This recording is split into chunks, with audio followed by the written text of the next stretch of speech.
My name is Badrul from Bangladesh.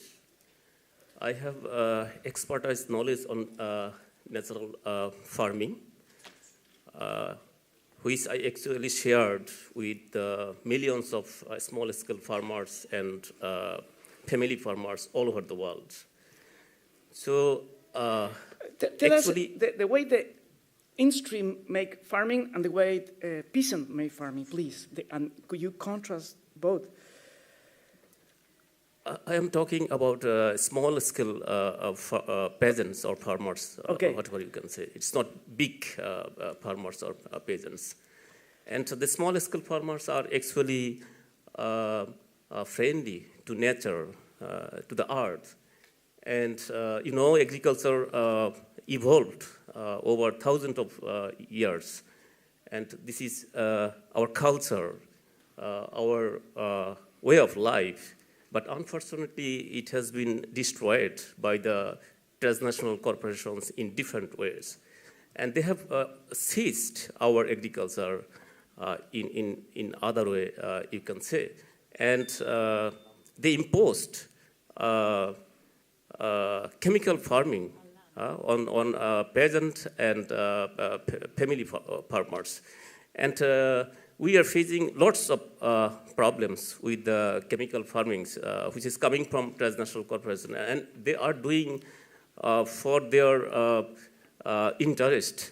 And they are not thinking of the human being or the cause of human being.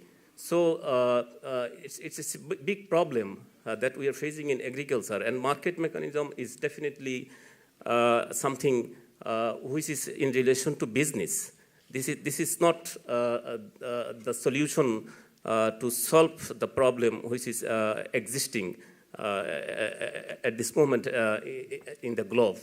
So market mechanism which promote the genetically modified crops. As for example, in Bangladesh at this moment, our government approved BT brinjal, which is a BT eggplant, genetically modified eggplant. And it has been proved that this type of genetically modified organism is not good for the human health. It has risks. It can cause even cancer to human being. But due to invisible reason, the Ministry of Agriculture approved BT brinjal already. And it is being promoted by Monsanto and Mahiko, an Indian company.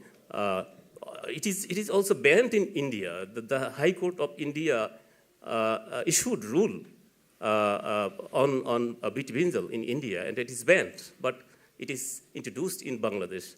So it's quite against the small-scale peasants who are going with their traditional farming practices, which is very important.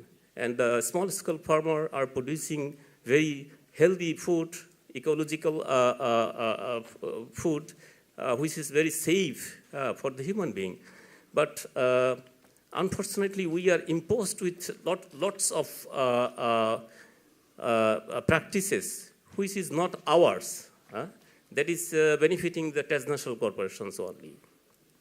So do you think, do we have any solutions to this problem? I think we have solution. We have to go with our own practices, own peasant-based agroecological practices, which will have much respect to food sovereignty, because we think that food sovereignty is a true solution to the present global climate crisis.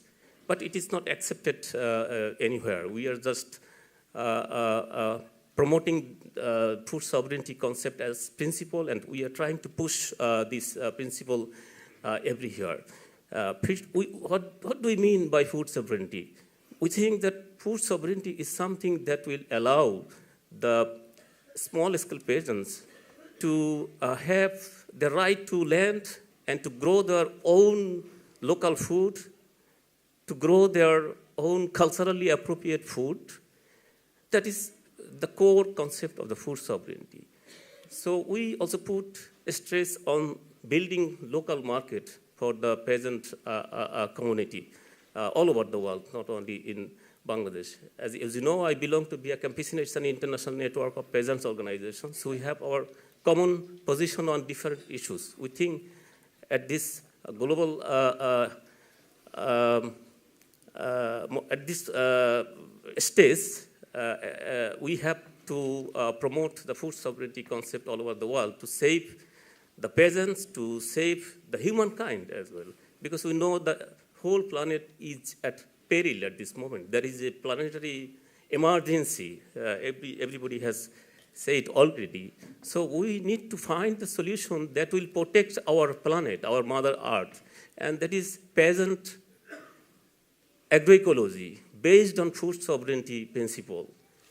And we have to defend this principle, agroecology based on food sovereignty principle. Okay, thank you so much, Badrul. But there's one question. Again, the question is, who are the perpetrators of this, causing this as a crime? And related to that, perpetrators is who are the accessories, not only the perpetrators, but the accessories? I think perpetrators are quite evident. They are the big agro-business companies like Monsanto or Syngenta. They are promoting genetically modified organism, and they are suggesting for smart, climate-smart agriculture. But climate-smart agriculture is not smart enough because it is just promoting the transgenic seed in everywhere, and they are trying to convince the peasants to accept their genetically modified organism, and they are propagating that the peasants will get higher yield from the genetically modified organism, and peasants will be able to grow transgenic seed in the desert area or in the area where affected with salt soil.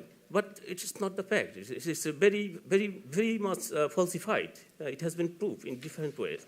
So we think it's a false solution, and we have to reject this. And we have to go with our own traditional practices, which is very much friendly to ecology, to environment, also to Mother Earth. We have to protect our Mother Earth. We cannot go with the toxic chemical fertilizer or pesticide. All are the toxic, which is contaminating our environment, our earth, our soil. Already we have lost many species of animals, birds, trees. So we don't like to lose our elements of the nature. So we have to protect them. And this is the only way to go with the agroecological practices, peasant-based agroecological practices. Of course, it would be based on the concept of food sovereignty. That's the solution. And perpetrators are quite clear to all of us. They are big agro-business companies, and they are doing everything for their own interest, not for the peasants, not for the people. People are below the profit. They know only how to make profit. So these companies should be accused anyway.